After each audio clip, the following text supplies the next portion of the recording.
¿Qué tal? Buenas tardes. Mi nombre es César Daniel Diego Chimal, profesor de la Facultad de Ciencias Políticas, adscrito al Centro de Relaciones Internacionales. Y hoy les hablaré un poco sobre la idea del capitaloceno.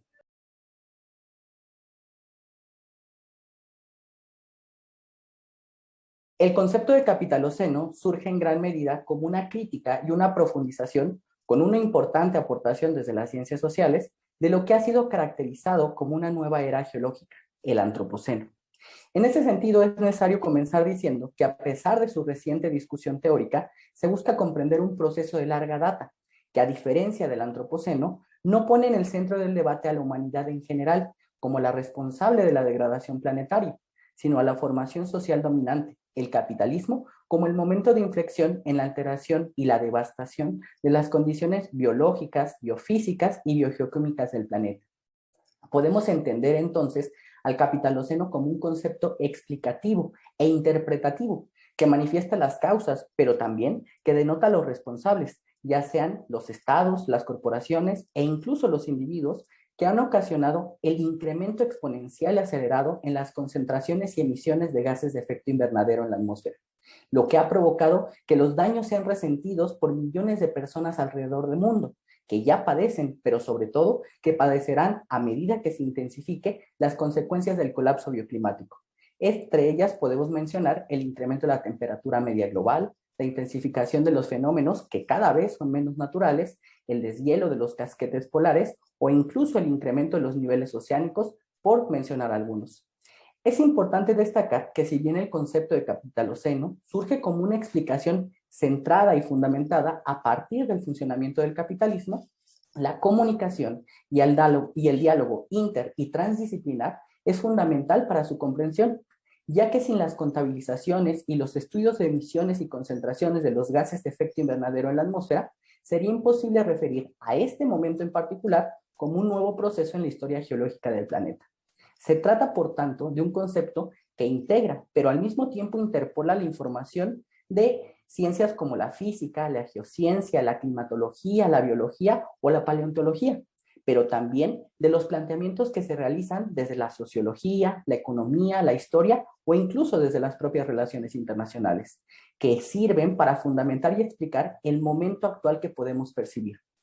Con ello, el capitaloceno y su difusión pretenden mostrar dos aspectos generales. Uno, que la causa no es humana, como una condición abstracta y generalizante que en realidad lo que hace es difuminar las responsabilidades, sino el resultado de la incesante acumulación de un sistema dominante y degradante en gran medida. Y por tanto, como una segunda situación, que las posibles alternativas no pueden ni se deben enmarcar dentro del mismo sistema que las ha ocasionado, porque su sostenimiento es como una causa irreversible el colapso planetario.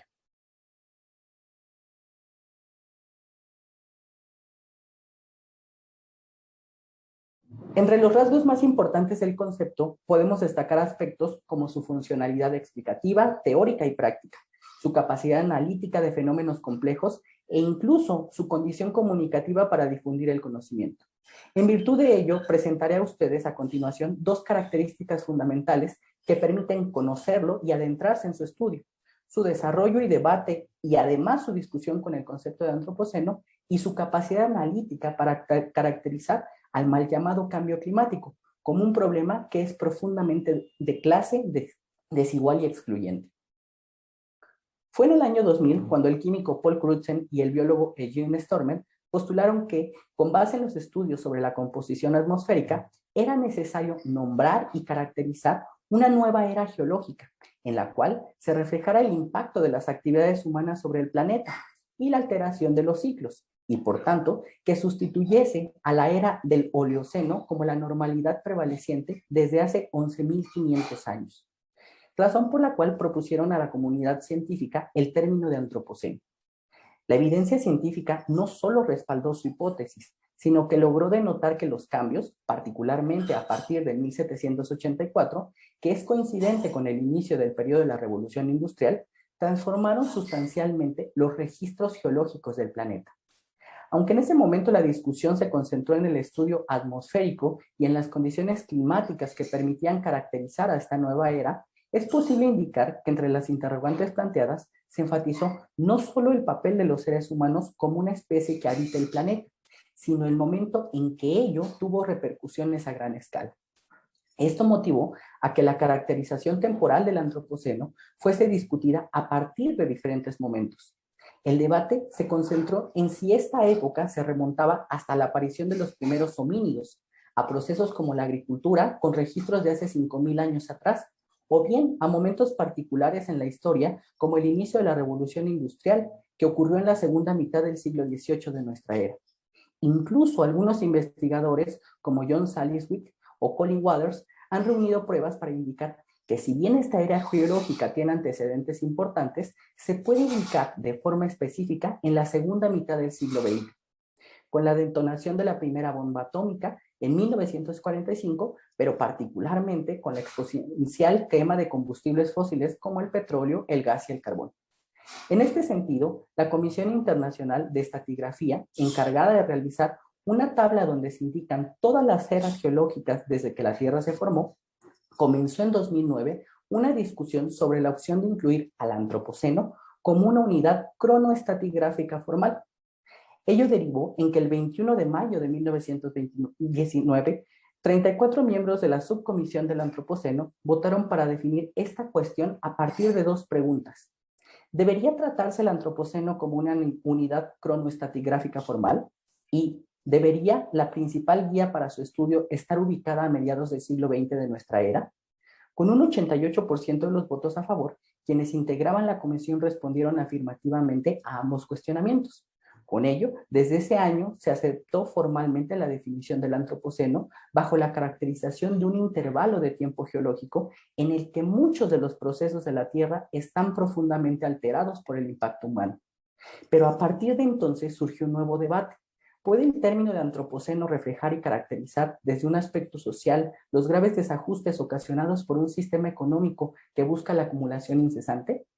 Diversos autores y autoras han considerado que la definición de antropoceno encubre las causas estructurales y las verdaderas contribuciones de quienes se han beneficiado del proceso de degradación planetaria,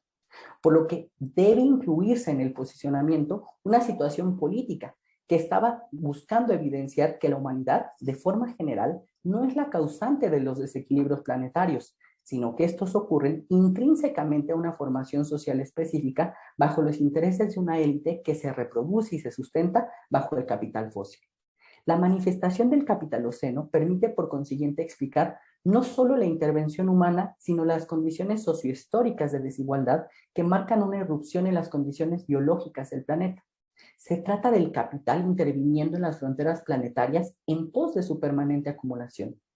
Dicha afirmación puede sustentarse empíricamente en la desigualdad extrema en las emisiones de carbono en diferentes escalas de estudio, lo que nos lleva a una segunda situación. Por ejemplo, a nivel internacional, según indica una investigación de Carbon Measures de Richard Healy, hasta 2/3 de las emisiones de carbono en la historia de la humanidad han sido emitidas por apenas 90 corporaciones. El climatólogo James Hansen indica, por ejemplo, que en consideración con el nivel estatal, los Estados Unidos como país por sí solo son responsables de hasta el 26% de las emisiones globales acumuladas de los gases de efecto invernadero en la atmósfera desde 1751. Y de acuerdo con Oxfam Internacional, la huella de carbono media de una persona que se encuentra entre el 1% más rico de la población puede ser hasta 175 veces superior a la de alguien que se encuentra entre el 10% más pobre, haciendo que mientras el 10% más rico de la población mundial sea responsable del 49% de las emisiones de CO2 arrojadas a la atmósfera, el 50% más pobre apenas contribuye con el 3% de las emisiones totales.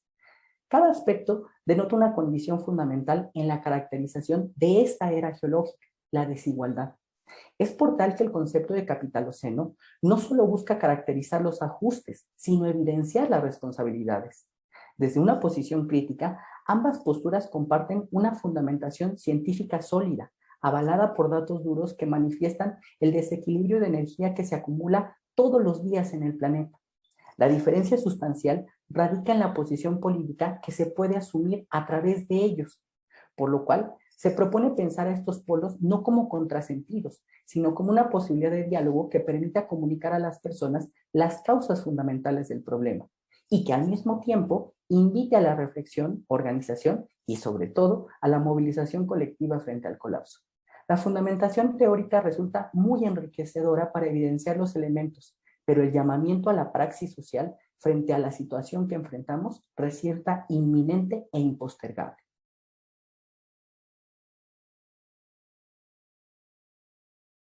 El concepto de capitaloceno es relativamente nuevo en su discusión teórica. Debe indicarse que sus antecedentes se encuentran en la propia integración de la dinámica social al estudio de la degradación ambiental.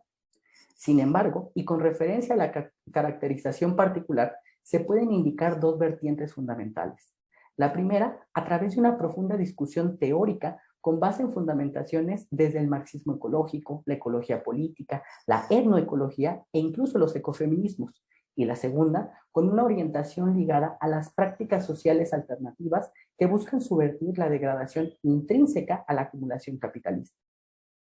Con respecto a la formulación teórica, pueden destacarse obras que han servido como puntos de inflexión para abonar y para formular el concepto, tales como Causas estructurales, ensayos del marxismo ecológico, de James O'Connor, que fue publicado en 1998, Llegar a un acuerdo con la naturaleza, editado en 2007 por Leo Panich y Colin Lees, El capital y el capitaloceno, del gran autor Elmar Albater, publicado en 2014, Antropoceno o Capitaloceno, Naturaleza, Historia y la crisis del capitalismo, editado por Jason Moore, y Capital Fósil, de Andreas Malm, ambos en 2016. Estas obras y varios escritos más contienen los postulados de autores y autoras fundamentales en la comprensión y la construcción del concepto, a las cuales también podemos agregar las participaciones y las reflexiones de Donna Haraway, Danny Hartley, Birgit Mankoff, Larry Lohmann, Christian Parenti, Leslie Sklar y Kohei Sato. Mención especial merece el debate suscitado en la revista Monthly Review, que es editada por John Bellamy Foster, que si bien mostró una faceta que no coadyuva en la formación de este o ningún otro concepto, al buscar negar el uso del capitaloceno sobre el antropoceno, también es un punto clave en la discusión del mismo. En América Latina, el concepto ha encontrado a la par una discusión que no solo se enfoca en la comprensión teórica, sino en la construcción práctica de alternativas.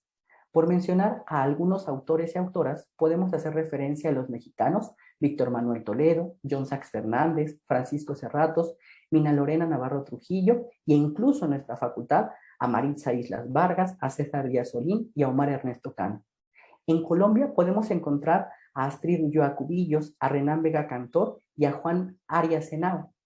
En Argentina, por ejemplo, las obras de Adrián Gustavo Cerruti u Horacio Machado. Y en Brasil, una tradición que se extiende a través de José Augusto Padua, Alex Ubiratán, Joao Leonardo Medeiros, Eduardo Sabarreto y Tula Cristina Esteves. A ellas y ellos se suman autores y autoras que en el devenir contemporáneo buscan sustentar, pero sobre todo darle una utilidad explicativa y práctica al concepto de capitaloceno. Muchas gracias.